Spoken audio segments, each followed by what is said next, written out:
licenciamento ambiental. Um projeto que tem gerado polêmica e vários lados têm se posicionado ao longo desta quinta-feira. Um projeto que foi aprovado, então, ontem já, tarde da noite, lá pelo Congresso Nacional, especificamente pela Câmara dos Deputados. Quem acompanhou aí toda essa movimentação foi a repórter Gabriela Tunes, que traz então o desenrolar desse caso aqui no Brasil. Hoje foi um dia de muita repercussão em relação a esse tema e agora a gente traz aí, né, os argumentos para embasar inclusive a sua resposta aqui, né, no nosso chat do Poder Expresso. Gabriela Tunes, muito boa tarde a você. Então, como eu disse, né, um projeto que tem trazido aí várias repercussões, várias movimentações, tanto por parte do governo, quanto por parte também de organizações relacionadas a esse tema do meio ambiente, muitas articulações, até porque a gente sabe que a gente ainda está numa primeira fase desse projeto, ainda vai ter muita discussão pela frente. Então, conta para nós aí como é que foram essas negociações, essa votação também ao longo do dia de hoje, né? Quais são os argumentos e as polêmicas envolvendo esse projeto de lei que muda as regras para o licenciamento ambiental. Muito boa tarde a você. Oi, Sônia, boa tarde. É um projeto que tem muito o que dizer, né? Porque ele é muito polêmico entre todas as partes. Ele altera as regras de licenciamento ambiental e também, segundo os defensores, ele facilita, né, para obter essas licenças. Porque o objetivo, de acordo com as pessoas que defendem esse projeto, é justamente desburocratizar e acelerar obras consideradas estratégicas, mesmo que tenham um alto potencial de degradação. O prazo máximo de aprovação, por exemplo, agora é de 12 meses e com uma validade de 5 a 10 anos. O nosso colega Maicon Leão, ele acompanhou também e vai trazer alguns detalhes. Vamos ouvir o que ele disse pra gente. O projeto foi aprovado hoje, dia 17, porque já era madrugada ali. Foi aprovado com 267 votos contra 116. Ambientalistas questionam bastante o texto, porque, segundo eles, a proposta ali, que agora já está a um passo de virar lei, diminui o controle dos órgãos ambientais na hora de emitir as autorizações. O projeto foi aprovado aqui na Câmara dos Deputados, mas antes de virar lei precisa seguir para um outro prédio que é aqui do lado, o Palácio do Planalto. E aí agora cabe ao presidente Lula sancionar ou vetar também alguns trechos. Defensores do texto ali, como deputados da Frente Parlamentar Agropecuária, afirmam que as novas regras vão desburocratizar o processo ali para obter licenças ambientais. É um assunto que ainda gera polêmica, mas já foi aprovado aqui no Congresso, depois de tramitar ali por 21 anos, e agora segue para sanção ou veto do presidente Lula. Pois é, para a gente entender um pouquinho sobre o que diz essa nova lei, esse projeto de lei, bom, ele dispensa o licenciamento de algumas situações, como ampliação de estradas, atividades agropecuárias, tratamento de água e esgoto, pequenas barragens de irrigação. Apenas aterros sanitários que ficaram de fora e seguem exigindo essa permissão ambiental. Além disso, ele dá uma renovação automática para licenças por meio dessa autodeclaração. E tem mais. Nesta autodeclaração, o empreendedor pode informar pela internet que cumpre requisitos, sem a necessidade da presença de um órgão ambiental. O novo projeto também retira poderes do IBAMA e do CONAMA e passa a responsabilidade para os estados e os municípios.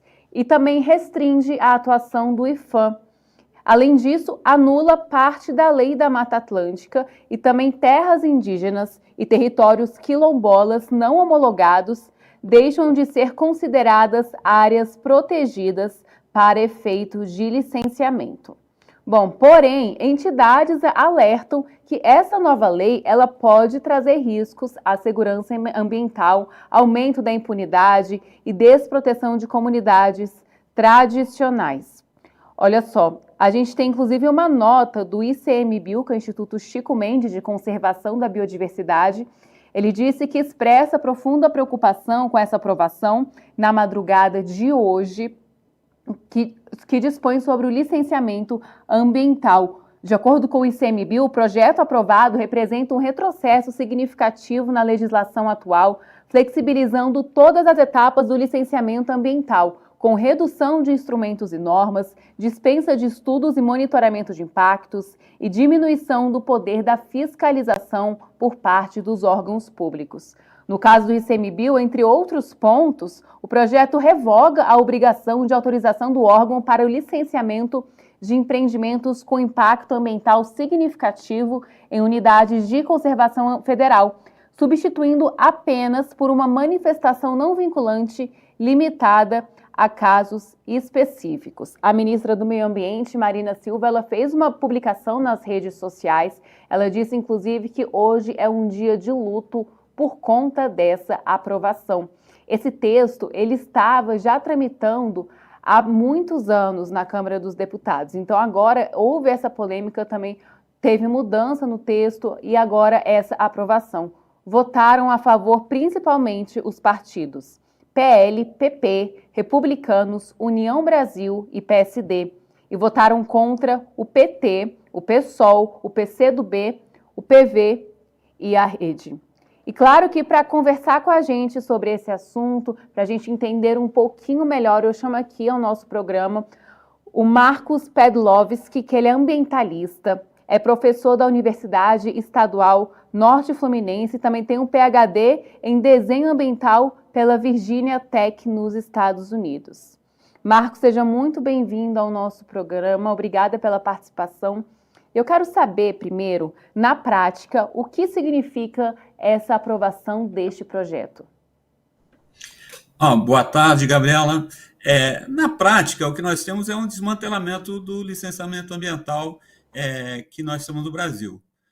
Ainda que os apoiadores do projeto digam que é um trabalho em prol da desburocratização, todas as avenidas que foram abertas para que você facilite uma série de atividades degradadoras e profundamente degradadoras, você vai passar a ter muita flexibilidade.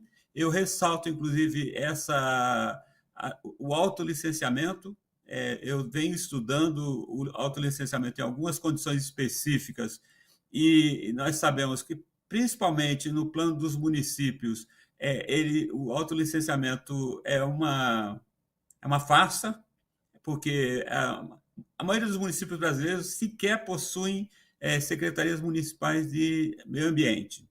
E, quando possuem quadros técnicos muito reduzidos. Então, quando alguém abre um sistema e cria ali a possibilidade de registro de licenças por autodeclaração, você sabe que dificilmente você terá condições de apurar se há realmente o cumprimento da legislação pertinente. E eu diria também que tem uma outra licença muito problemática, que é a chamada licença ambiental especial, que foi concedida para, inclusive, empreendimentos com grave degradação, mas que interessam, por exemplo, ao próprio governo federal, que é a questão da exploração do petróleo na foz do Amazonas. Essas duas licenças, apenas elas, já sinalizam o caos, porque você ainda tem essa questão da descentralização para estados e municípios, sem que essa lei tenha possibilitado qualquer nível de regramento.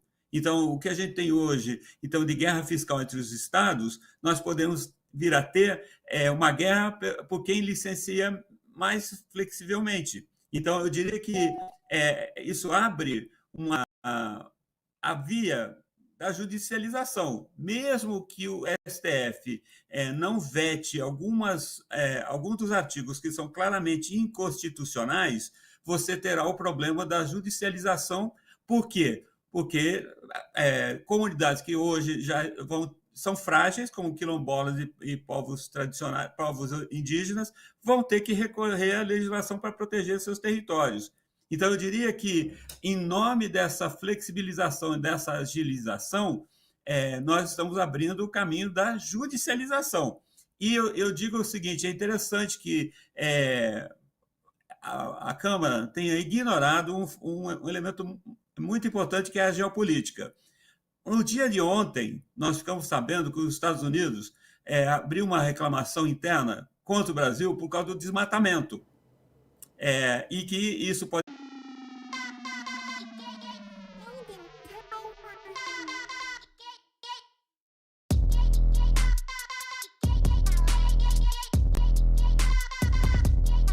para que a pecuária possa entrar em biomas como a Amazônia e Cerrado de forma ainda mais livre. Eu diria que isso é uma falta de senso que impera dentro dos parlamentares e, mais ainda, dos grupos de pressão que estão por detrás dessa votação, que são claramente as mineradoras e os grandes proprietários rurais. Então, eu diria que, se a gente considerar essa sinalização dos Estados Unidos, essa aprovação da lei do licenciamento é um tremendo tiro no pé, é quase um tiro de bazuca no pé, tá, Gabriela?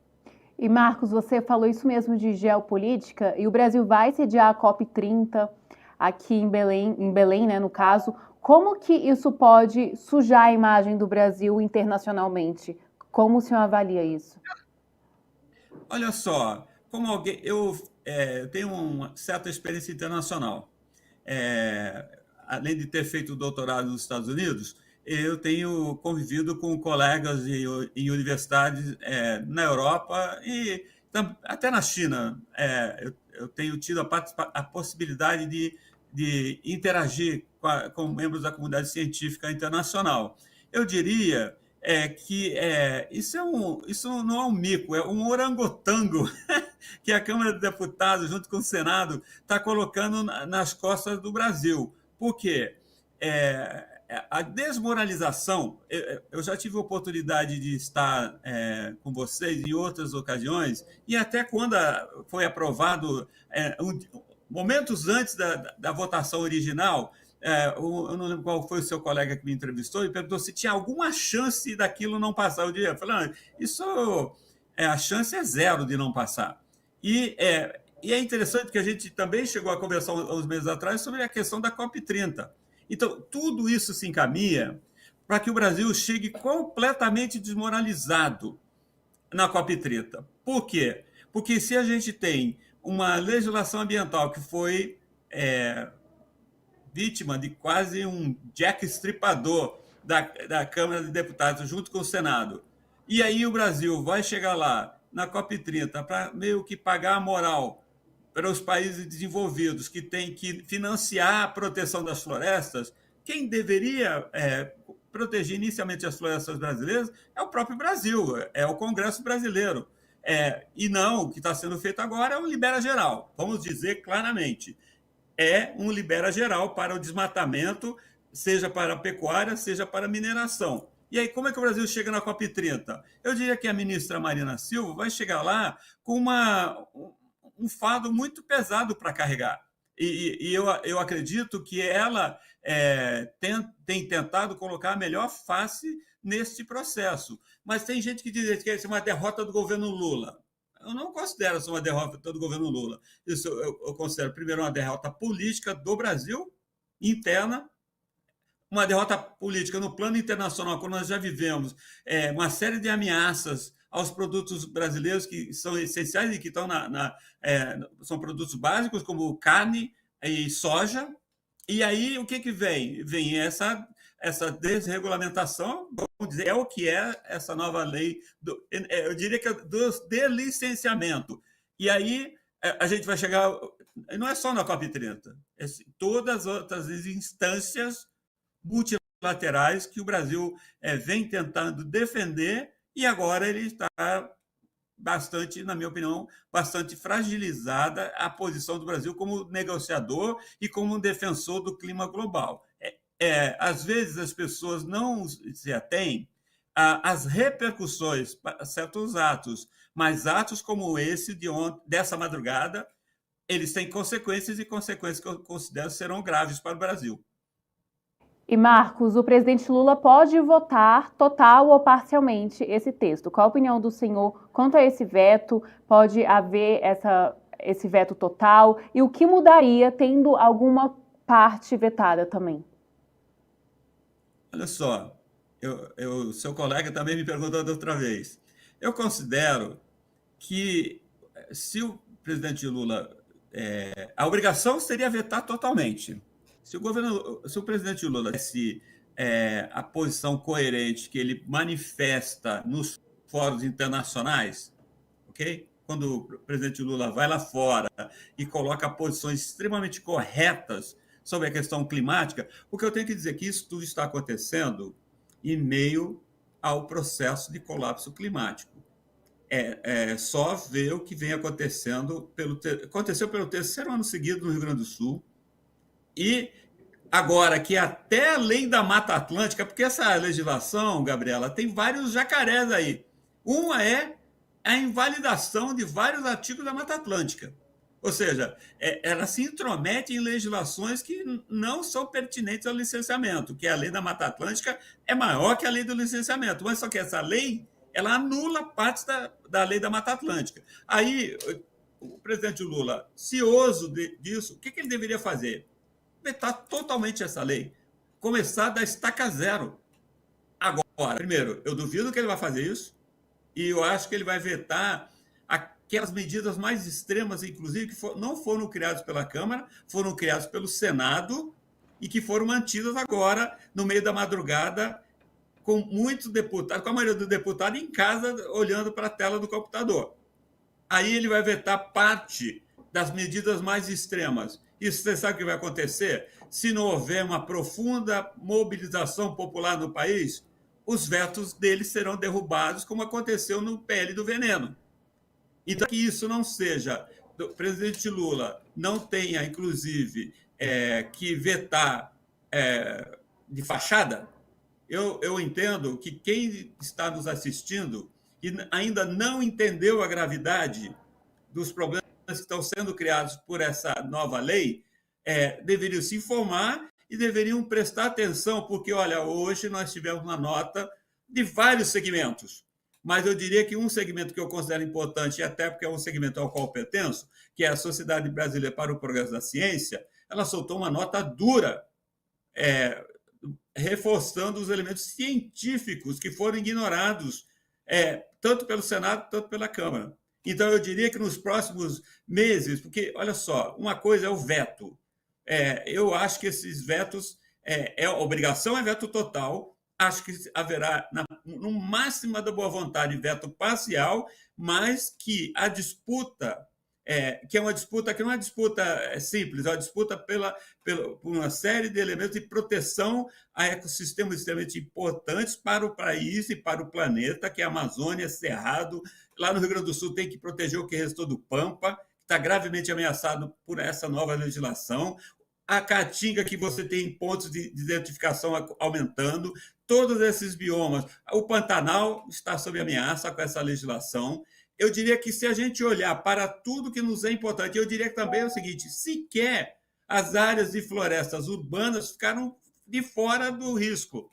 Vamos pensar a Floresta da Tijuca, a Floresta Nacional da Tijuca no Rio de Janeiro. Com essa nova legislação, também ela ficará sob risco, como várias outras florestas importantes em áreas urbanas, como inclusive na capital de São Paulo. Então, eu diria para você que aqueles que estão hoje deveriam, se ainda não estão cientes, deveriam se informar e se juntar aos movimentos, porque não é a questão apenas de movimento ambientalista. Se fosse, já seria correto, os ambientalistas devem sim surgir com essa questão, mas isso a questão de todo aquele segmento da sociedade, na comunidade científica, na comunidade ambientalista, nas comunidades tradicionais, nas favelas, que serão atingidos por essa lei, parece que não serão. Então, eu diria que os próximos meses e até o ano que vem, essa deverá ser uma questão central para o debate político, porque uma coisa que eu já também vejo é que, frente a tudo que vai acontecer até que a lei seja revogada, nós teremos que essa lei será refeita, porque são tantos absurdos que foram colocados, e que se o STF não vetar, a prática vai demandar que a legislação seja refeita daqui a 2, 3 anos. que a gente vai ver os efeitos, as consequências. E aí a gente vai ver falta de chuva, mais fumaça nas capitais do Sudeste com as queimadas na Amazônia, você vai faltar mais água no Brasil, você vai ter crises hídricas muito mais marcadas, porque quando a gente não protege as florestas, não protege áreas estratégicas para a questão ambiental, a consequência é o agravamento de elementos que já estão presentes no nosso cotidiano. Aí em Brasília, por exemplo, tem meses que está com escassez hídrica, deixa essa legislação ser levada a cabo, vai ter mais tempo com escassez hídrica em Brasília. E aí a sociedade como um todo vai pressionar, mas nós precisamos começar a pressionar agora. E a pressão é pelo veto total, na minha opinião. Marcos, muito obrigada pela participação e pelos esclarecimentos. E o nosso espaço segue aberto sempre que o senhor quiser comentar com a gente esses assuntos ambientais. Obrigada e boa tarde. Eu que agradeço o convite e, como sempre digo, sempre que vocês acharem que eu tenho algo importante ou significativo para dizer, por favor, me liguem, que sempre me pego em viagem, mas nem as viagens me impedem de atender o chamado de vocês. Muito obrigado. Combinadíssimo. Muito obrigada. Tchau, tchau. Vamos então acompanhar, né, Gabriela Tunes, toda essa discussão, já que ainda falta então esse posicionamento por parte do presidente da República, que deve então aí nos próximos dias, próximas semanas, consultar vários setores aí do governo para definir o que fazer em relação a esse projeto de lei. Muito obrigada aqui pelos esclarecimentos também, Gabriela Tunes, e vamos continuar no noticiário de hoje.